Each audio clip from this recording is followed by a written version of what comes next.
Hello everyone, welcome back to some Oxygen Not Included. I just wanted to do a little video today on how I do my oxygen setup for my base. When I make a new game, when I do a new map, the first thing I'll do is find natural gas for power. The reason for that is because the stuff later on tends to require a bit more power than, just having a hamster wheel running around or even like a coal generator can handle. So I like to have natural gas power set up first before I do anything else. Second thing I'll do is oxygen. Once your base kind of gets going, you'll notice, I have a lot of algae now because I'm not using it really, but when you're in a newer game, you might notice you burn either if you have a terrarium or if you have the deoxidizer. You'll burn through a lot of electricity or algae and some power, but not really that much. But you will burn through algae, and it gets to be more of a hassle to find as the game gets later on in the process. So what I'll do is first you gotta research a few things. You go to your research. Most of it's under ventilation, so you want to make sure you get the ventilation one here. Pressure management is also important. You want to make sure you get this guy here. You want to have insulated gas tiles. That's what I recommend for that. And of course you want air systems to get the electrolyzer. And then you'll also want fossil fuels, I believe. No, I'm wrong. You want internal combustion. I was one off. This is the one you want. You want that hydrogen generator. So what I like to do is once I have my power all set up, is I will find an ice biome, a cold biome. The reason for that is you're going to create air in this biome and pump it into the base. As your game goes on, your base gets bigger and all that, you get more stuff in it, it will get hot in there. So having your air come from a place like this, it's already really cold. So that's like a natural air conditioner. You don't have to have stuff like, the thermal regulator or stuff like that. It's already going to be pretty cold. As you can see, it's getting kind of warm because it's been running for quite a while. But, 12C, 15C. And of course it's going to sit here for a while and hopefully get cold. But that's a lot nicer than, say, the 30 or 40C my base is probably at right now. Yes, he's kind of hot in this corner. It's about 40C. It's a bit cool over here. So having it in an ice biome, especially starting out before things get crazy hot, it will help keep your base cold, which is really nice. So first thing I'll do is I will build a nice little room here for my O2 setup. I added this later to kind of help pump out some of the bad air that was in the room, and then I made a second little mini base in the top corner, so it's kind of a backup pump for that.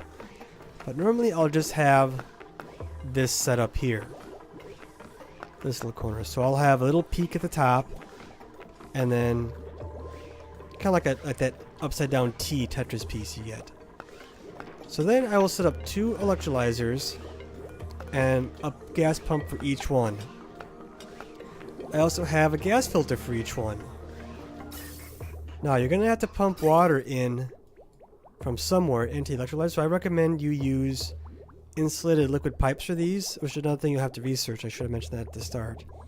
The reason for that is, like, let's say you're just setting up or it gets shut down for a reason. Like, let's say it gets overpressurized, it's not making as much as it did when it first starts out. The water will sit in the pipes for a while, and if it sits for too long, it will freeze and break the pipes. So I recommend insulated liquid pipes.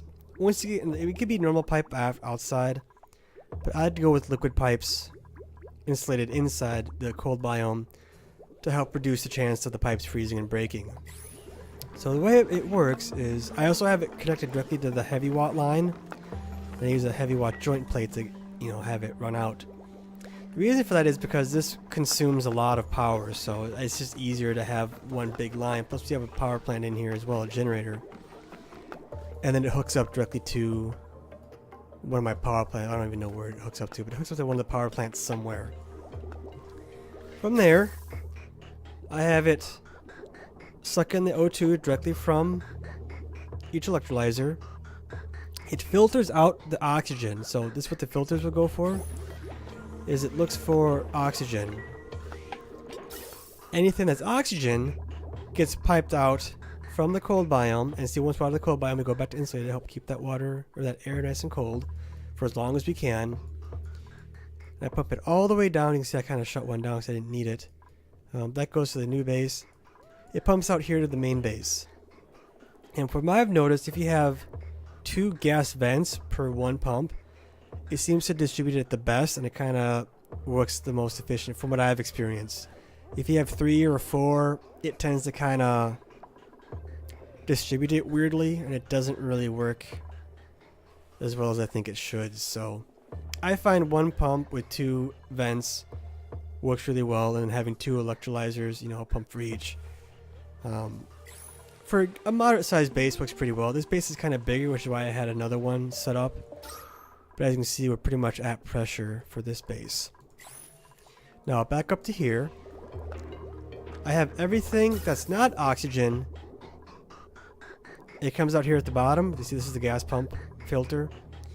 It goes up, and this is going to be hydrogen if you keep this room clean.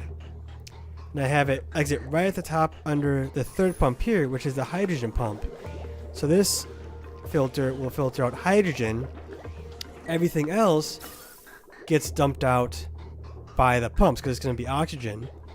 So then the pumps can suck it up because it's going to be nice O2, which will go back down to the base. So the hydrogen that gets filtered out will get pumped down into the hydrogen generator right here, which again is hooked up to the generator line, that heavy watt line. Now, with this setup that I have, it won't create enough hydrogen to kind of power itself. You will need to have additional power, which is why I have a natural gas power plant first, because it just requires too much power to run by itself. But the reason I kind of like this setup is it's pretty much automatic. Once you get it going, you don't have to worry about it. You want to make sure you get any ice out of here, especially polluted ice or polluted water that's on the ground. You don't, or any slime, anything like that, any bleach stone. You don't want that in here because again, that's going to make a lot of dirty stuff you don't want. That's going to plug up your system. So what I'll sometimes do if it's really bad like that, I'll build a 3rd pump like this, or a 4th pump I guess. Now I'll just pump everything outside. Like if I'm trying to filter out polluted oxygen, I'll set it for polluted oxygen, pump it outside, then I'll switch it to CO2, chlorine, whatever you have contamination in here, and just pump it out and then turn it off when I'm done. That way it keeps it pretty clean. Some people, I think what they'll do is they'll just have the electrolyzers and have the helium or the hydrogen collect at the top of their base and deal with it from there. But I kind of like having the base have nothing but clean O2, which is why I kind of, I don't know if it's overboard or overkill, but I have this set up with the gas filters to filter out the stuff, to separate it, to kind of, again, it's not going to cover everything, but it will kind of help absorb some of the cost of the power consumption that this will use. As you can see, again, it's not always running, it's not consistent, so I don't rely on that natural or that hydrogen generator to power this setup, because if you did, it's not going to work. It's going to be on and off and on and off, and eventually there's going to be too big of a gap between hydrogen loads where it's not going to actually be able to pump any hydrogen, so it's going to be off all the time. And that's the thing with this too, you need to have it hooked up to your main power system, or even like a hamster wheel or a manual generator, because it will need that first kind of kick to get it up and running, and then once it creates hydrogen, that'll kind of start to help out a little bit.